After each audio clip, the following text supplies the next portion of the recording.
Welcome to Discovery! Roll the intro, please. Discover! Unleash the raw power from within! Won't stop rising! A battle we will always win! Dream or say, forever love a relentless war! Guiding us forward to a sea of forever door!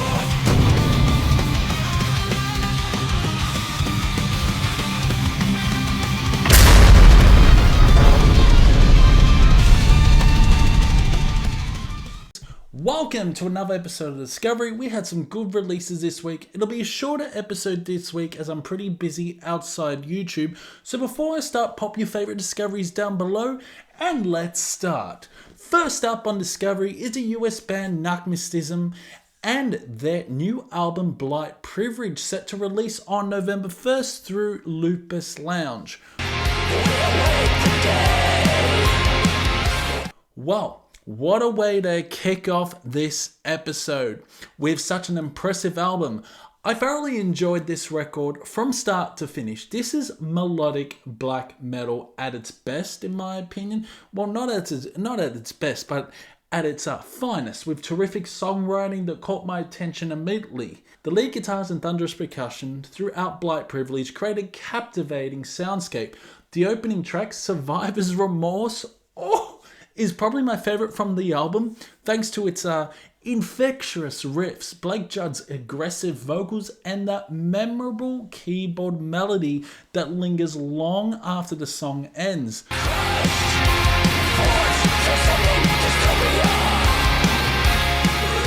The album flows seamlessly, with each track adding value to the overall experience. Whether it's the slow plodding, A Slow Decay, which I think incorporates intriguing bluegrass elements, or the fast-paced The Arduous March.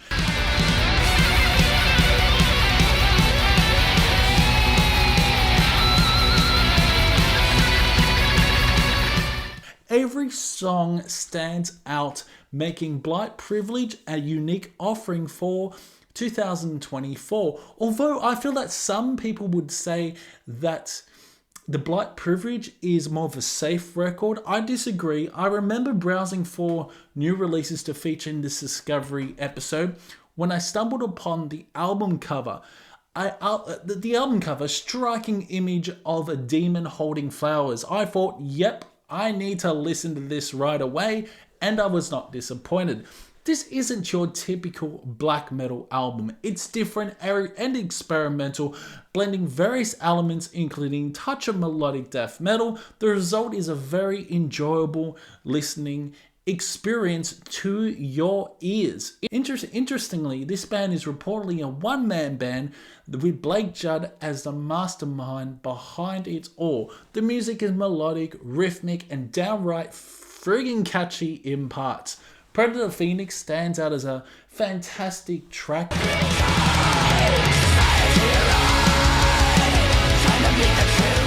With Conquistador delivers hard-hitting intensity. Wow, that's a mouthful. Blind Spot takes experimental risks, and the self-titled closing track, Blight Privilege, is solid, though I'd consider it one of the weaker entries on the album.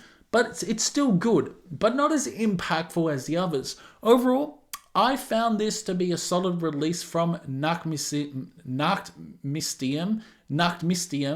The songwriting is strong, the guitar work is exceptional, and the production retains that raw edge you expect from black metal. I'm gonna score this album a 70%. It's good, but not quite great. While I find myself listening to it multiple times, nothing truly blew me away from this release.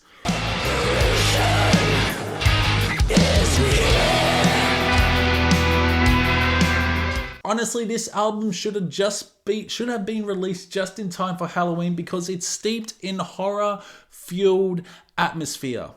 We're talking about the Canadian band Mitochondrion and their upcoming album and their new album Vitriseptome, if that's how you pronounce it, released on November 1st through Profound Law Records.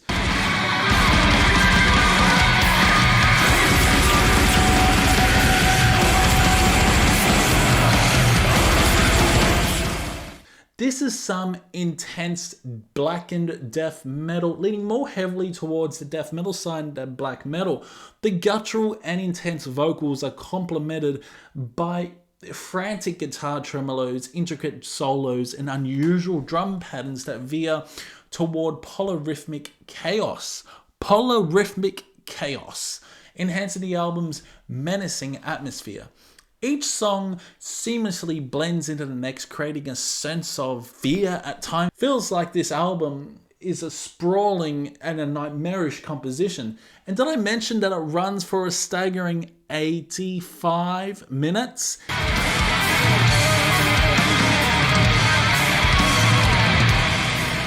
Yes, this is a very long album, but it honestly doesn't feel that way.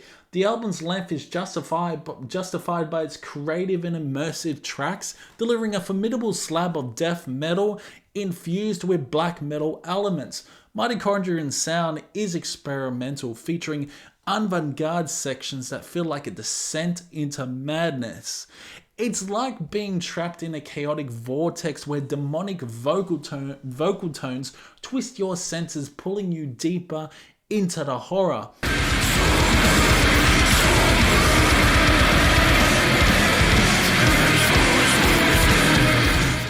The production is top-notch. It's a loud album where every guitar line is distinctive and even dissonant, creating an unsettling soundscape. If you enjoy bands like, think of bands very similar to this, is like Ulcerate and even Nile, particularly for their technical aspects, you'll likely find Mitochondrion to your taste.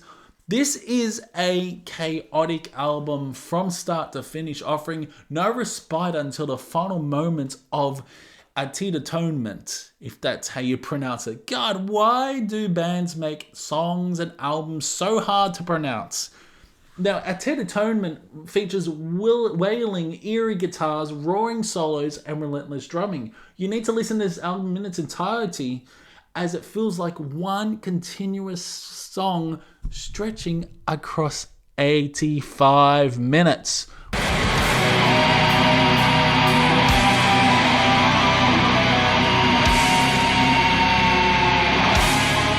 While it may not be memorable in my opinion in the traditional sense, many of you might find it challenging. I certainly enjoyed the experience. Do I remember individual tracks? Not really, but I know it's chaotic, and during my listen I appreciated the songwriting, the nuances aspects as well. This is an ambitious and lengthy record, and it certainly pays off to me. It's one of the best death metal albums of the year. I dare say it rivals the heaviness and chaoticness of Vitrio's album released early this year. But Mitochondrion's offering is even more steeped in pure horror. The production imbues everything with a filthy, grimy quality that I absolutely love. There's something compelling about it that makes you want to hit play all over again, to fully immerse yourself in the unrelenting terror of Mitochondrion, of what Mitochondrion delivers. I'm giving this album an 80%. While it may not be memorable in some aspect, it sounds incredible when experienced in full. One track that stands out in my mind is Vacuoli, which the vocal shifts lean more towards the black metal aesthetics. Overall, this album is theatrical. This album is like a theatrical experience that demands your full attention for its entire an hour and a half runtime.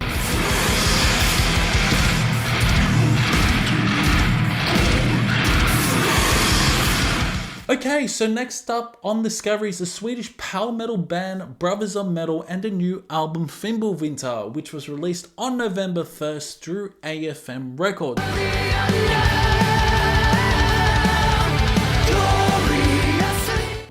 Unfortunately, this album sounds flat. Yes, there's something fundamentally wrong with the production in my opinion. I can't quite put my finger on it, but it just doesn't offer the same enjoyment as Brothers of Metal's previous releases. Their early albums had life and energy, while Fimbulvinter feels like a fall from grace. Yes, there are some decent tracks here, but the choruses come off as generic and even uninspiring. Yavar Eriksson is undoubtedly the standout star of Brothers of Metal, and her vocals are brilliant throughout the album. However, unfortunately, there are noticeably fewer harsh vocals this time, leaving us with a collection of mediocre songs that failed to leave a lasting impression, especially on me. There are moments of fun like soaring guitar solos, solid rhythms, and juicy riffs. Most of the material feels quite lackluster. Heavy Metal Viking, for instance, does have a nice groove, and tracks like Rivers of Gold and Blood Red Sky deliver some enjoyable power balladry, but overall the album lacks substance. It's a shame, especially since I've enjoyed much of Brothers of Metal's discography. The musicianship is still commendable, but the songwriting leaves much to be desired. I gotta say the second half of the album is a lot better than the first half of the album. Like, you got some great songs like Bezikia, which is fun, more on the death metal aesthetic. Suilo starts the album off well, followed by the hard-hitting Flights of the Ravens,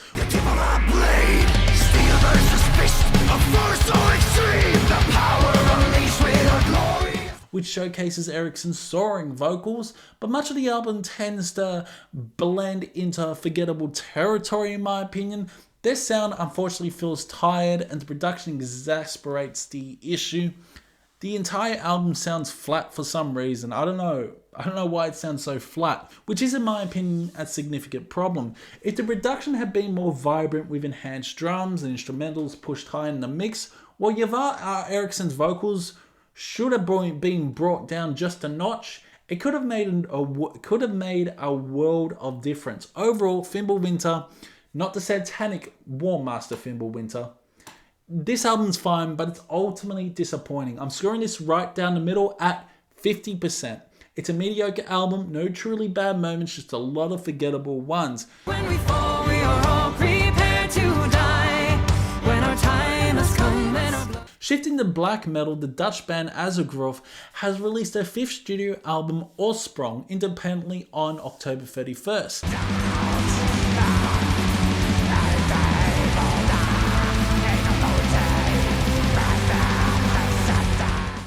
So this is a dark and eerie album filled with great guitar riffs and tiny synths that remind me of the old Dimmu Borgir sound, like from Forward Tid.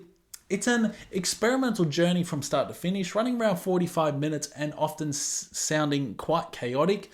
The album follows a narrative, and you can hear its chaotic nature as it drives you through the story.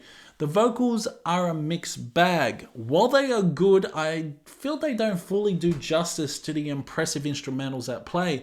The band sounds tight, and there's a lot to appreciate about this album, but I consider the vocals to be the weakest link. That sounds harsh, but I do feel the vocals are the weakest link. That's just my opinion. Granted, there are moments of really strong vocal work, but in other parts they fall flat on their ass, neither great nor good. The album twists and turns at times, sounding atmospheric, melodic, and downright horrifying.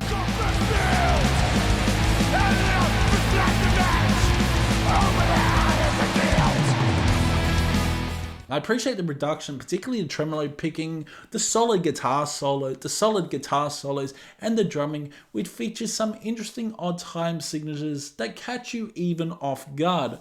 Overall, it's a good album, but could be better. The vocals occasionally made me want to turn it off, but I persevered.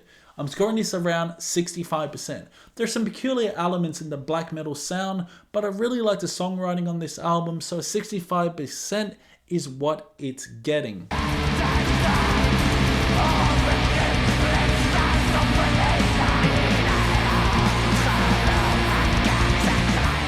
The Swedish black metal band Retribution released their debut album Tales of Torment, and it was released independently on November 1st.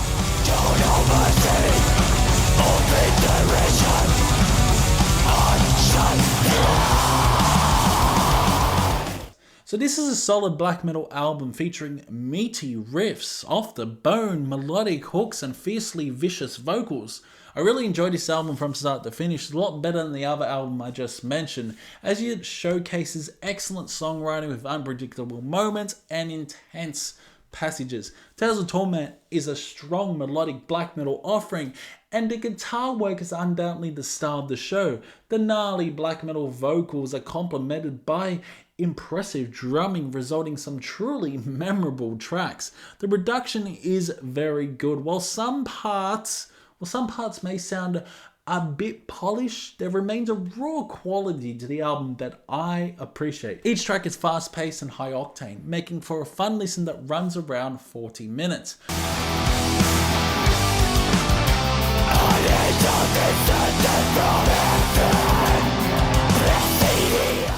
The intro track is eerie and haunting, which I absolutely bloody love, and it flows seamlessly into the furious onslaught of the final judgment. Illusion of Peace is another standout mellow black song.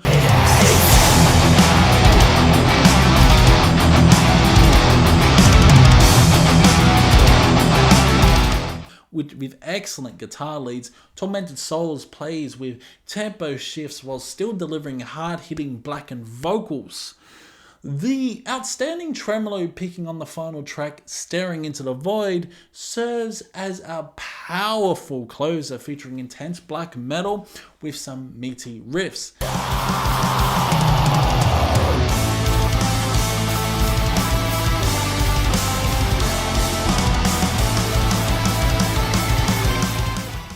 The album certainly has a fun factor. The riffs possess a groove that is both menacing and evil, yet also very melodic, which makes it all the more memorable. With this release, I'm scoring Retribution a 70%. It's good, but not quite great, yet still a fun listen with plenty of tracks to get excited about.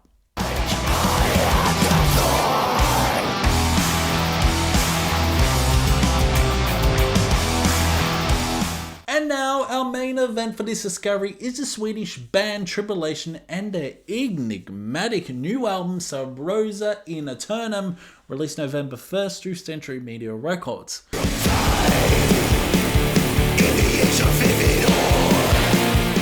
I must admit, I had to double check that this was indeed the same Tribulation that released When the Gloom Becomes Sound a few years ago.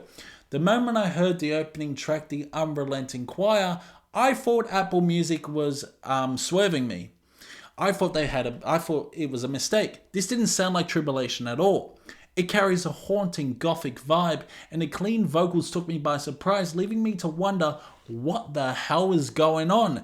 Then came Tainted Skies, and as the signature vocals of Johannes Andersson's surged in during the chorus, I realized, yes, this is indeed Tribulation.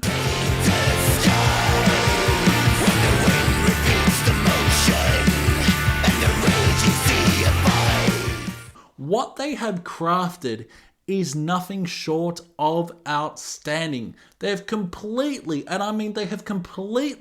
transformed their sound into something more gothic and ethereal. The album is imbued with a flourishing atmosphere and showcases excellent songwriting.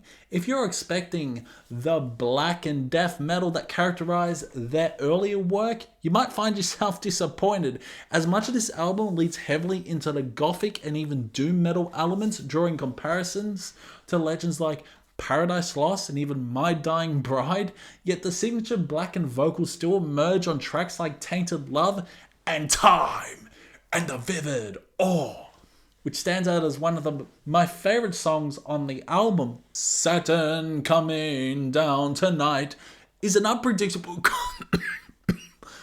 I'm getting too excited. Is an unpredictable gothic piece that works surprisingly well for Tribulation. The band sounds tight and cohesive, and while some of the music retains echoes of their previous album, much of it features clean, gothic tone vocals. As the clouds begin to rust, chronic death that burns to dust, I believe this is the first Tribulation album to feature such prominent, clean vocals. I'm pretty sure When the Gloom Becomes Sound certainly didn't. Might have to revisit that album. I actually got it on CD.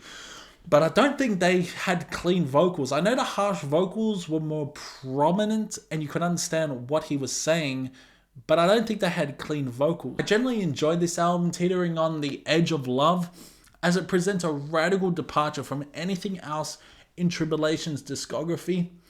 It certainly made my eyebrows raise in a good way. The songwriting is commendable, maintaining the essence of Tribulation while introducing a captivating twist. Every song on this release is memorable, though I suspect that many listeners might feel a tinge of disappointment due to the drastic shift towards gothic metal.